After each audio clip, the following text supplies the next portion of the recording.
Good morning, friends. It's Miss Porter. I thought I would film a little extra video about area model division after our lesson this morning because those lessons are super short. And even though this is a review of some stuff that we have done in class, we've done area model division for a few weeks.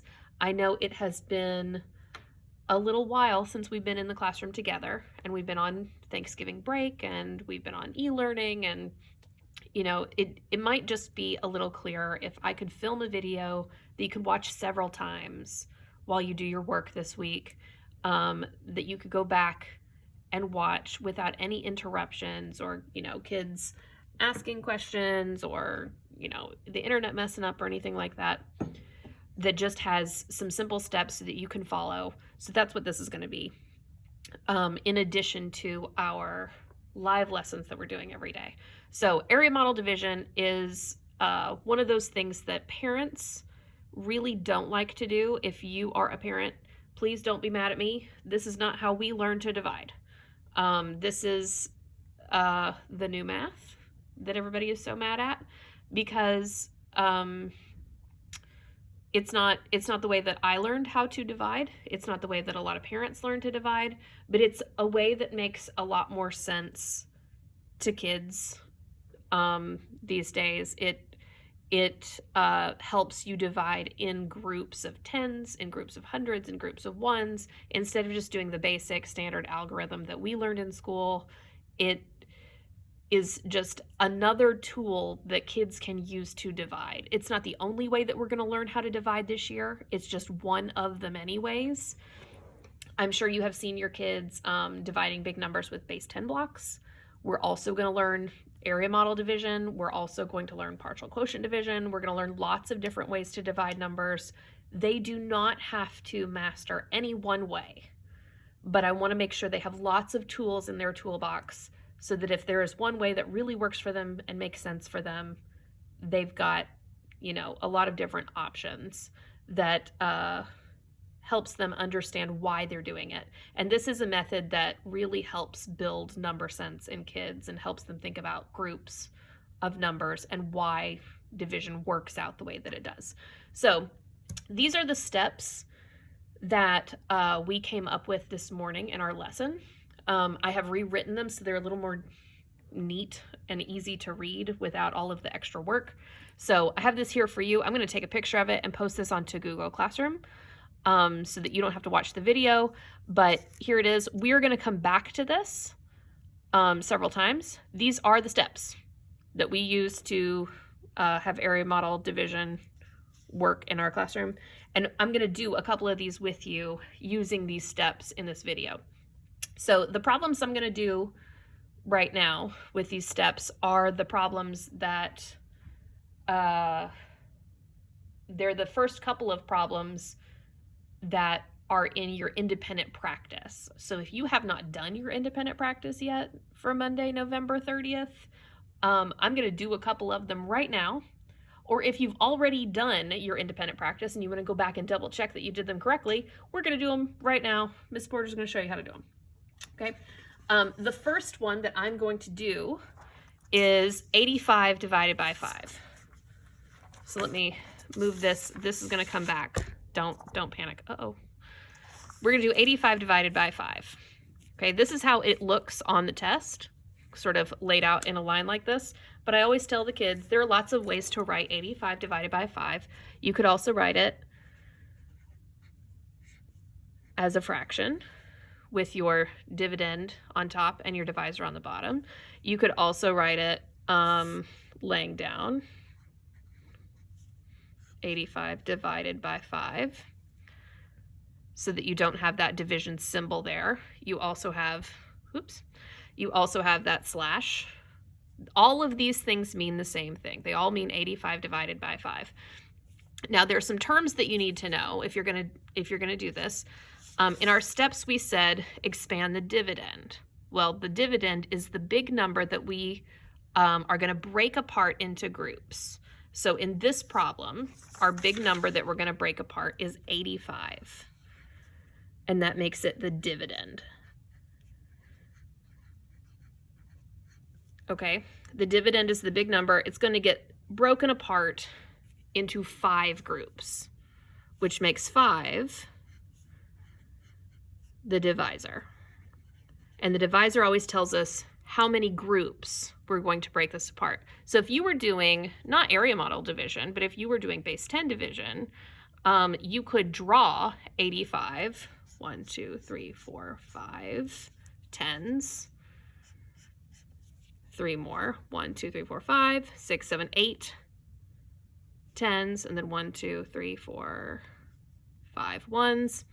You could break these apart and put them into 5 different groups. So there's our dividend, and here's our divisor, our 5 different groups. Now that was going to take some time. You would have to break apart some of these groups of 10. If you're a 4th grader in my class, you know these long sticks are actually groups of 10 in each one, and each of these are just singles, 5s in the ones place. So you're gonna have to do some breaking apart of these groups of 10s to get them all to fit evenly into the 5 groups. So that's one way that you could divide. Today we're gonna do area model division, but this is another way that we have practiced. So let's get rid of that for a second and just talk about area model division.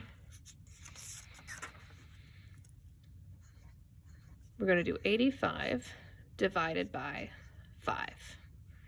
Now, if you're looking at that independent practice that's posted on Google Classroom this morning, step 1 is expand the dividend, and we just said the dividend is 85. Now, this word expand, if you're a parent and you haven't been in 4th grade in a long time, you might not know what that means. Expand is something that you do to a balloon, you make it larger. But in math, expand is where we take the value of each digit and we write down the value by itself, added to the value of the next digit. So the value of the 8, this is actually not really 8. This digit, because it's in the tens place, is actually worth 80.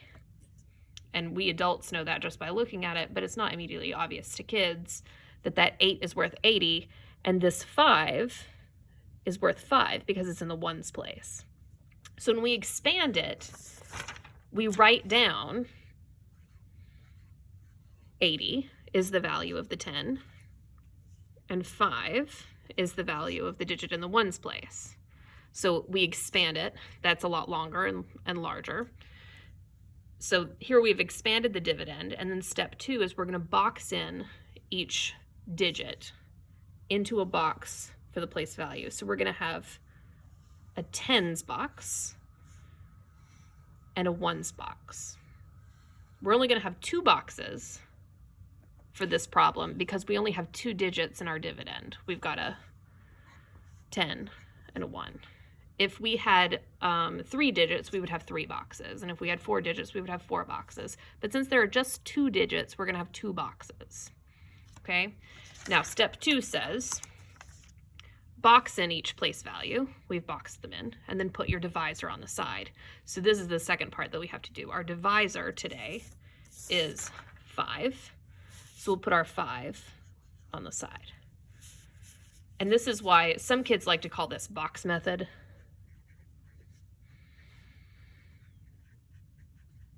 Instead of area model. That's perfectly acceptable too. So now we've got 80 in this box, 5 in this box, our divisor on the side. We're ready for step 3. Step 3 is list your multiples of the divisor. Now, if you are a very savvy 4th grader, which means that you already know a lot of stuff, you might already know all of your multiples of 5. You already know all of your 5s. So maybe you don't need to do this, but I think it's a lot easier if you do. And this also helps reinforce your multiplication facts. If you don't know your multiplication facts, 5s are pretty easy, but sometimes this divisor is a 4 or an 8 or a 9. So it really helps us to write them all down. So we've got 5 times 1 is 5. 5 times 2 is 10. 5 times 3 is 15. 20, 25. We're just going in that pattern, skip counting. 30, 35, 40, 45, 50, 55, and you can go on as long as you want.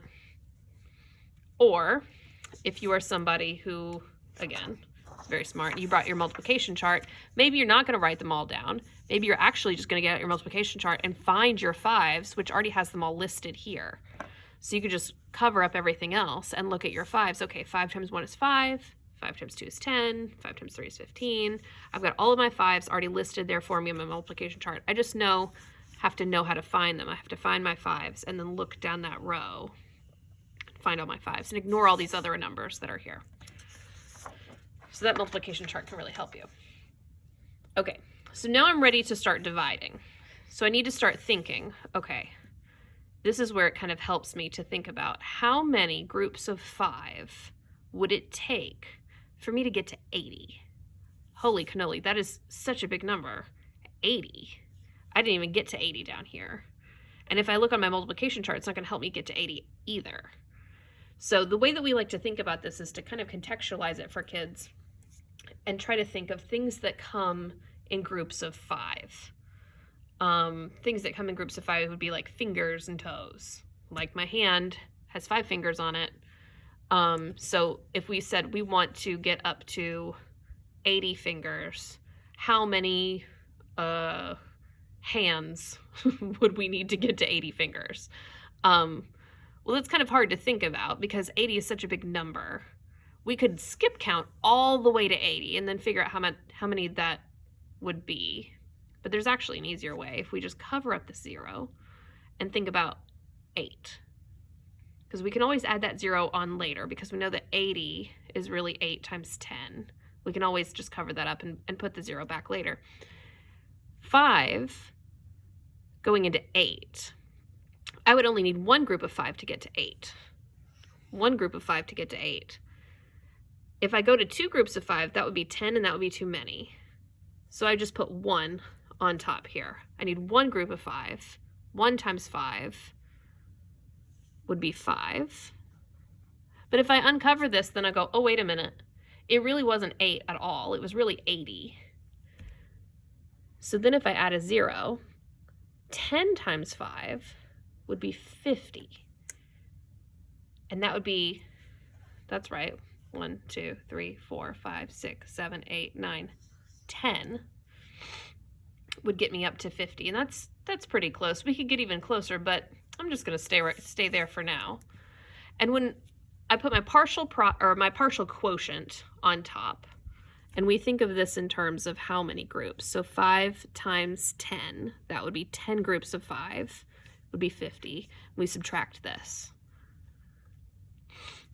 So then we would get 0 here, 30 here. Anything that is left over in my first box, this is my tens box, goes to the next box. So this gets added on.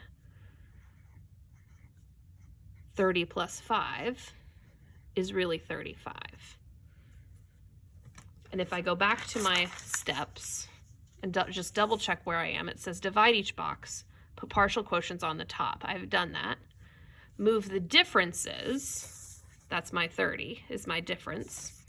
Move differences to the next box and add on. We're almost finished. So I've got 30 plus 5, I added on here and get 35. Now I have to think to myself for my ones box, how many groups of 5 get me to 35 without going over? Well, I can get to 35 exactly. I don't even have to worry about going over. I can just say that is 1, 2, 3, 4, 5, 6, 7 groups of 5. So we put 7 on top for our partial quotient. 7 times 5 is 35. We subtract that, and of course we get 0. We have nothing left. If we did have anything left here, then that would be our remainder. But we don't have anything left, and we don't have another box to take it to because it's our ones box, so we have to stop there. Now, the very last step in this method, step 6, is to add the partial quotients. The partial quotients are these numbers on top. And we know that a quotient is another way of saying the answer to a division problem. These are partial quotients. So these are both part of the answer to our division problem. So to get the whole answer to our division problem, we have to add them together. So we've got 10 plus 7 would be 17. And that is our answer. So 85 divided by 5 equals 17. That is our whole quotient.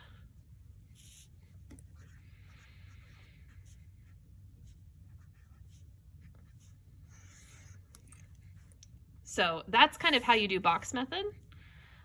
It is a way of thinking about different groups and how many groups how we can use these groups of our divisor to break apart our dividend.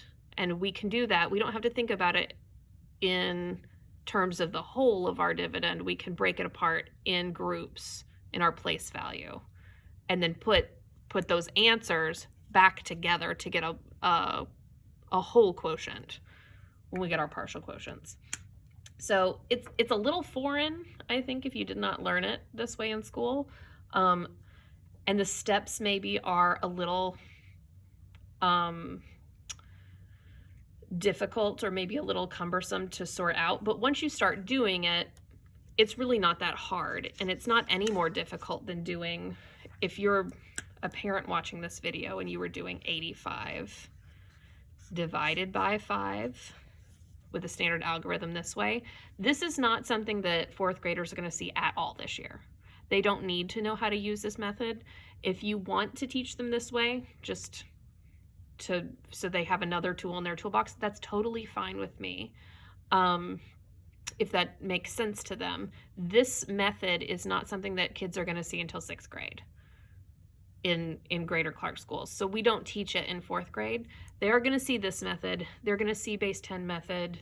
But generally what's going to happen is on tests, all they're going to see is the problem. They're going to see 85 divided by 5, and the instructions will say, choose your strategy. You do it the way that you want to do it.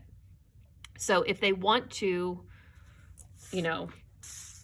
build the number and draw a picture and put them into groups, they can do it that way. If they want to do the box method, they can do it that way. We haven't learned the partial quotient method yet, but we're going to just keep adding tools to the toolbox. So if you want to teach them the standard algorithm method, that'll be fine too. It's probably not going to help them with their independent practice today. But I wanted to give you another resource and another video to watch so that they know how to do it with these steps, because these steps really are not any more difficult than the steps that you would use to solve this problem. It's just a different way of doing it. So let's see, what is the next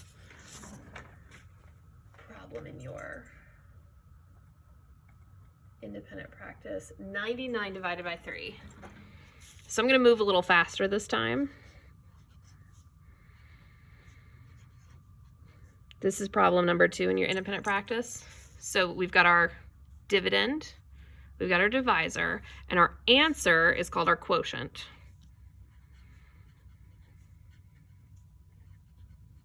Which is the answer we're looking for. So we've got 2 digits here, so we're going to end up with 2 boxes.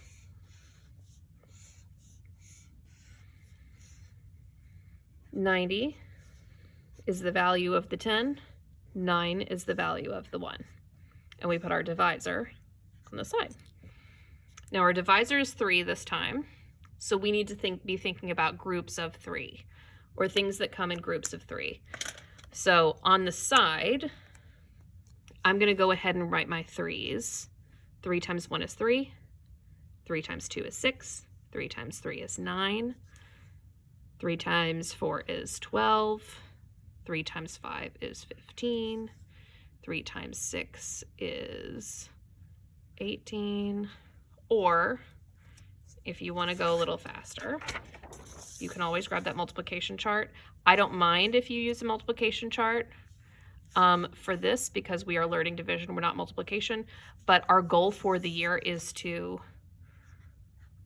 get our multiplication facts memorized with automaticity so that when we go to 5th grade, it's not something that we struggle with, and that will make all of our math a lot easier. So we've got our 3's down the side. 1 group of 3 is 3, 2 groups of 3 is 6, 3 groups of 3 is 9, and then I went all the way down to 10 groups of 3 is 30. So let's look at that first box. We've got 3, and we need to know how many groups of 3 would make 90. Well, I didn't go that far. I only went to 30. We could go all the way to 90, but that would take a long time. So the way that I like to think about this is to cover up the 0 and think about it. This is a strategy we like to call power of 10, because we know that 90 is really 9 times 10. So if in my head I can break that apart and just think I'm going to do the times 10 part at the end and put that 0 on the end later, I know that I can go 1, 2, 3. 3 groups of 3 would be 9. So my partial quotient here could be 3 times 3 is 9. But then when I think, oh goodness, I've got that 0, I need my answer to also have that 0. Now I can think about that times 10 here. And I can put, I know that 3 times 30, if we just put that times 10 on the end in my brain, 3 times 30 would really be 90. That's something my class has really done really well with the power of 10 thinking. So now that I have a good answer here, I can subtract. 90 minus 90 is nothing. We don't have anything in this box left over to take to the next spot. I'm going to write it anyway, just so I don't forget that step. But there's nothing really to add on here. So I've got 0 plus 9 is 9. And then, oh my gosh, this could not be easier. I've already done this thinking. How many 3s, how many groups of 3 would equal 9? Well, I've got it right here already. I've got 1, 2, 3 groups of 9 would be 9. So 3 times 3 is 9. I don't have to put any extra zeros or anything because I only need 9. So now I'm going to subtract. 9 minus 9 is nothing. I don't have a remainder. I don't have anything to take to the next box. But I'm not done yet because I have 2 partial quotients. So I don't have my whole quotient yet. I've got 2 parts of quotients. Those are called partial quotients. And if I think about my steps, coming back here, I moved my differences. Now I've got add partial quotients. I need to add those together so that they won't be partial quotients anymore. They'll be the whole quotient. So now I've got 30 and 3.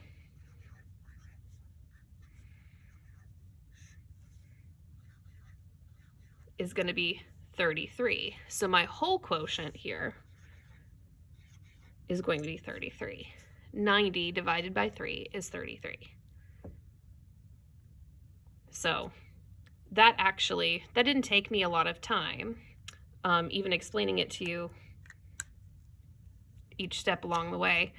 This is just a different way of dividing big numbers. Today we're only doing 2-digit numbers, so we've only got 2 boxes, but as we go through this week, we're going to keep adding digits. The process is still going to be exactly the same. It's just we're going to have, instead of 2 boxes or 2 digits, we're going to be working with numbers that are a little bit bigger. So we're going to have 3 boxes with numbers that go into the hundreds, or 4 boxes that go into the thousands. It's going to be exactly the same. We're just going to take whatever's left over in the largest box and bring it to the next smallest box. Whatever's left here will go to the next smallest box, and on and on and on until we get a remainder or until we get nothing, and then add our partial quotients together. So I hope this video has kind of helped clear up any confusion in your household. Please feel free to take a picture of those steps. Use those steps. I had every student who attended the Google Meet write down these steps this morning, but of course, since we're virtual, I don't really have any way of checking to make sure that everybody actually did it, or maybe your child has lost it or forgotten it. So take a picture of that. these steps will really help you get through those area model division problems. And before you know it, it will be automatic very quick. And if you have any questions, please don't forget that you can email me. My email is kiporter@gccschools.com. So just let me know. Thank you.